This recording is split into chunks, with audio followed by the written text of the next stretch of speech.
billahi minasyaitonir rajim. Bismillahirrahmanirrahim. Qala al-muallifu rahimahullahu ta'ala wa nafa'ani bihi wa bi ulumihi fid dharaini amin ya rabbal alamin. Bismillahirrahmanirrahim.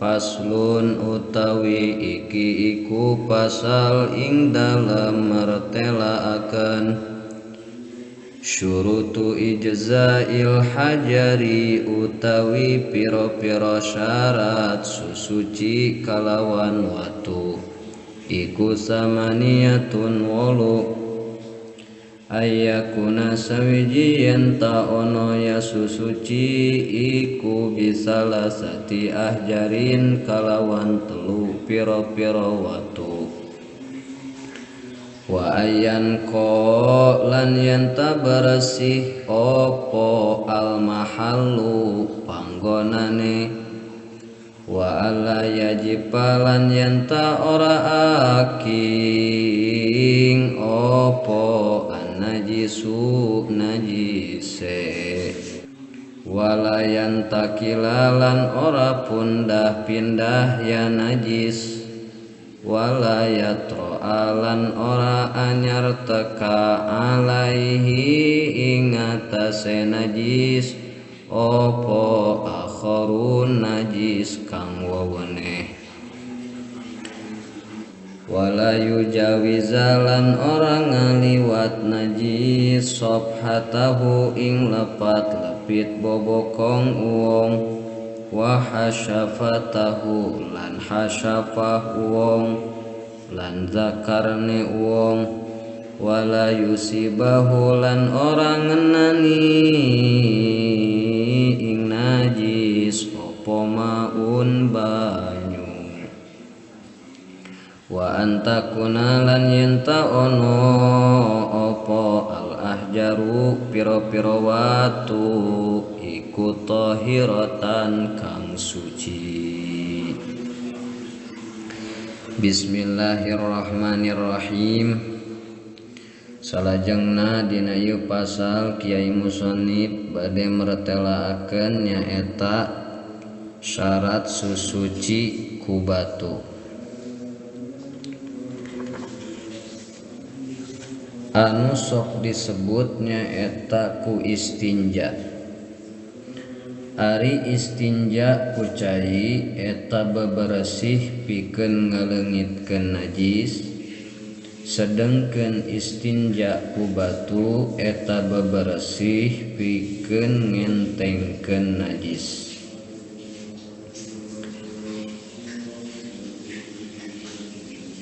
Ari syarat susuci ku batu syurutu ijza'il hajari ari pirang-pirang syarat beberesih ku batu susuci ku batu samaniyatun eta syaratna aya 8. Mana nu 8 teh ayakuna kahiji kedah buktos eta batu teh eta susuci teh bisalasati ahjarin kutilu pirang-pirang batu. Jadi batuna kudu tilu atawa hiji batu tapi ngabogaan tilu juru. Dawuhan Kangjeng Nabi Muhammad sallallahu alaihi wasallam wal yastanji bisalasati ahjarin sareng kudu istinja manehanana kutilu batu. Ieu riwayat Imam Asy-Syafi'i. Nu kaduana wa ayyan qa sareng kudu bersih atawa wa ayyun qiya sareng kudu bersih naon al mahallu tempatna. Kudu bersih tempatna teh lamun hanteu bersih kutilu kali wajib kudu bersih kalawan ditambahan tilu kali. Sabab bersih anu dimaksud di dieu nyaeta istinja teh maka sunat ketika terbersih ku tilu batu ditambahan oge sunnah ketika suci dina ku batu anu jangkep, maka sunah ditambahan jadi 3 batu jadi witir. Diriwayatkeun ti Sayyid Abi Hurairah radhiyallahu anhu saestuna Kangjeng Nabi ngadawuh, idza stajmara ahadukum falyastajmir witron. Di mana-mana anjeun istinja, di mana-mana meper salah seorang ti aranjeun sadaya, maka kudu istinja, maka kudu meper manehanana kalawan ganjil nya witron. Salajengna wa alla yajiba nukatiluna ulah waka garing najisna, sabab lamun najisna geus garing moal bisa dileungitkeun ku batu. Lamun najisna geus garing tangtu eta mah kada ku cai. Kemudian walayan takila ulah pundah pindah najisna tina tempat anu kena nalika kaluar. Lamun geus pundah pindah tangtu kudu kucai kitunya urat aret turenan. Walayatroa salajengna ulah kadatangan alaihi kana eta najis naon najis anu sejena. Nah najisna salajengna walayatroa ulah kadatangan kana eta najis akharun najis sejen. Jadi ulah kadatangan ku perkara sejen, nah eta mah perkara najis atawa perkara suci anu baseuh anu salian ti kesang. Lamun geus kadatangan anu sejen tangtu kudu kucai, sabab anu jadi sasaran nas hadis najis anu kaluar. Ari anu sejen eta hanteu samana. Salajengna walayu jawiza sareng ulah waka ngaliwat eta najis sobhatahu kana lepat lepit bobokong si jalma, wahasyafatahu jeung kana hasapa si jalma, sobhatahu kana biritna, wahasyafatahu jeung kana dakarna. Najis anu kaluar tina dubur ulah ngaliwat tina lepat lepit duburna, oge anu kaluar ti hareup tina hasyapah dakarna ulah ngaliwat, sabab lamun ngaliwat tangtu kudu kucai, sabab najisna moal bisa dileungitkeun ku batu.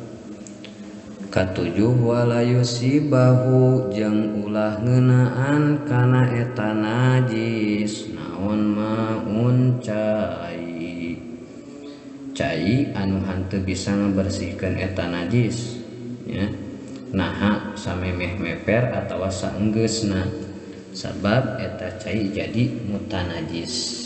Berarti bisa dicokot tina eta katerangan lamun istinja ku batu anu dibaseuhan maka hanteu sah istinjana, sabab eta batu ku baseuhna jadi mutanajis.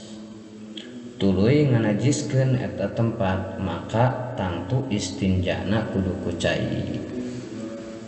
Salajengna wa antakuna nomor kadalapanana kedah buktos batu anu diango susucina eta kedah batu suci.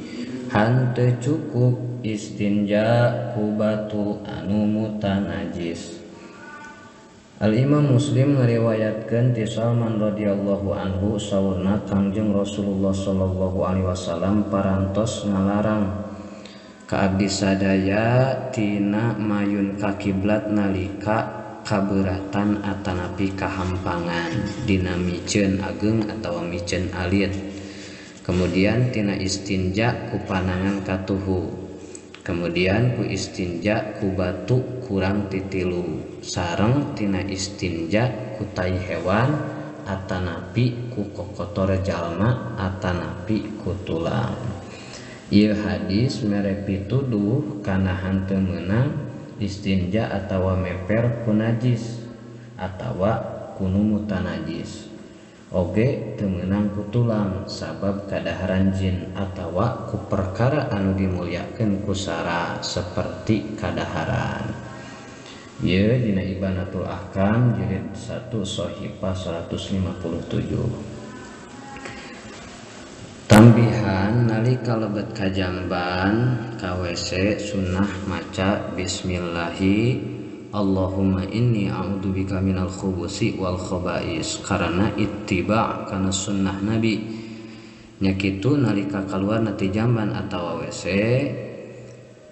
ngucapkeun gufranakal hamdu gufranaka alhamdulillahilladzi adhaba 'annil adza wa afani.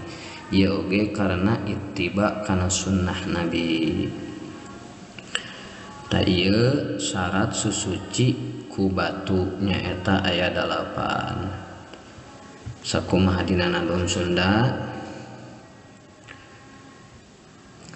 Syarat susuci ku batu sadayana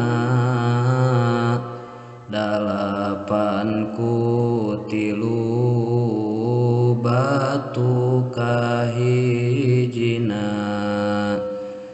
2 kudu suci nu jadi tempatna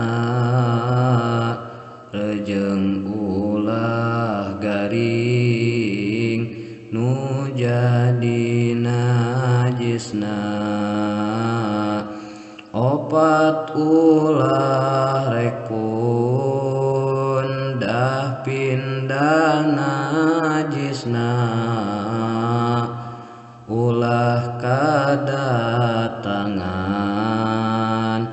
najis nu sejena jeung ulah liwat kana bobokongna atawa ngaliwat kana hasyapahna